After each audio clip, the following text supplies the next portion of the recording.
Ардын нам бол ард түмнээс алсарсан байна. Тийм учраас ард түмний итгэлийг эргээд олж авах ажлуудыг одоо хийж эхлүүлэх хэрэгтэй. Гишүүн төвтөө хариуцлагатай ил тод нам болно. Улс төрийн намын одоо хуулийг одоо чанд мөрдөн. Тэгээ дөрмөө бол бүрэн нийцүүлнэ.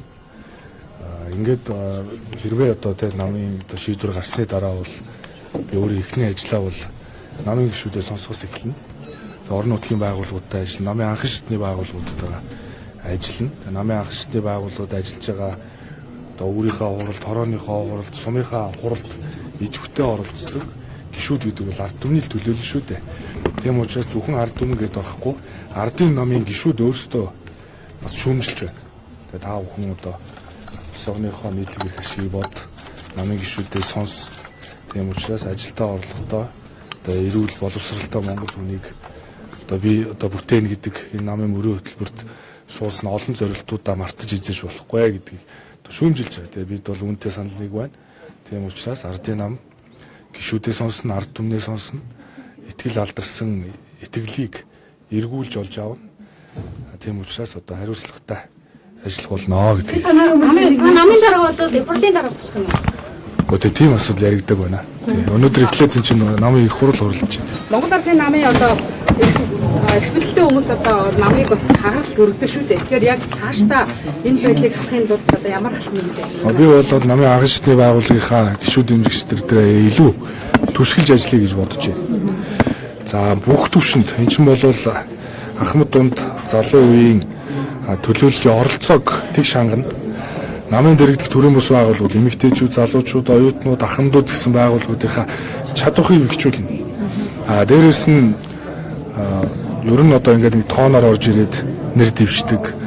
За одоо намын ажил, амьдрал, төрийн ажлын туршлага муутай хүмүүсийг одоо бүх шатанд одоо улс төрийн дэмжлэг үзүүлснээсээ болоод одоо намын нэр хүнд унж байна.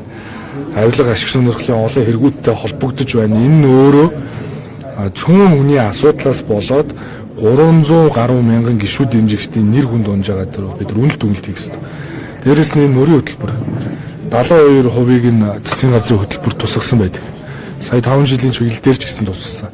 Тэгээ намын мөрийн хөтөлбөрөөр хэрэгжүүлнэ гэж ард иргэдэд амлчаад мөрийн хөтөлбөр дээр үнэлгээ хийж чадахгүй байна. Тийм учраас мөрийн хөтөлбөрийн хэрэгжилтэн дээр үнэлгээ хийх одоо баг байгуулна. Тэгээ мөрийн хөтөлбөр дээр үнэлгээ хийн. За ингээ үнэлгээд хэрвээ тухайн салбарт мөрийн хөтөлбөр хэрэгжиж байгаа бол хэрэгжихгүй байгаа бол одоо тэр тухайн засгийн газрын гишүүнд тэр төрийн захиргааны төв байгууллагад за намын одоо зүгээс улс төрийн дэмжлэгээр одоо томилогдсон сонгуульт албан тушаалтнуудад хариуцлага ярина. Тэгээ ер нь одоо гишүүдийг бол идэх оролцооных нь оноогоор ёс зүйн кодтой болгоно гэдэг шүү дээ. Тэгээ ёс зүйн стандарттай болгоно. Ёс зүйн одоо ноцтой зөрчил гаргаж ивэл оноог нь хасдаг. Тэгээ цаашдаа улс төрийн дэмжлэг үзүүлдэг. Авилга ашиг сонирхлын янз бүрийн хэрэгтүүгт орооцолтвол дахиж улс төрийн дэмжлэг үзүүлэхгүй байхдаа би хатуу зарчим барина. Тэгэхээр одоо ер нь хаана жоохон зарчимтай ажиллая. Тэгээ хариуцлага ухамсарлая. Тэг чи эрх үүргийн нэгдэл бол өөрөө хариуцлага. Эрхээ эдлэхэл ярьдаг мөртлөө үүргээ хүлээхээ ярьдгүү. Ийм л болчиход байна шүү дээ. Тэгэхээр хариуцлагатай бай. Тэр одоо тохиолдолд яг энэ авилга албан тушаалын гэдгийг холбогдсон буюу хүмүүст одоо улс төрийн дэмжлэг үзүүлэхгүй гэдгийг ярьж байсан. Өнөөдөр ч гэсэн ярьж байна. Хамгийн гол нь одоо бодит хэрэгжилтийг яаж хангах ёстой. Тэгээд тэр зарим одоо гишүүд анхан шатны гишүүд хэлж байна. Ганц нэг хүнийг одоо асуудлыг хариуцлага тооцсон юм шиг авч үзээд цаана байгаа хүмүүс бодитоор бас юм хариуцлага тооцоолохгүй байна. Энэ нь одоо итгэлийг бол алдруулж ирнэ гэж хэлж байна. Тэгээ 30 дугаар их хурал дээр дэвшүүлсэн шүү дээ. Хоёр эрдэнэ дарга өөрөө дэвшүүлсэн. Тэгээ би бодлого үйл ажиллагаа дэмжиж байгаа. Авилгатаа тэмцэе. За ёс зүйтэй бай гэдэг. Энэ үйл ажиллагааг үргэлжлүүлэхийн тулд 31-р их хурал дээр ч гэсэн би бас мөрийн хөтөлбөр дээр танилцууллаа. Тэгэхээр хяналтын байгууллагын чадварыг бэхжүүлээ. Хяналтын байгууллага бол дэргэдээ ёс зүйн хороотой. Хяналтын орооны дэд дарга ёс зүйн ороогоо ахалдаг. Тэгэхээр амьтаа болгоё.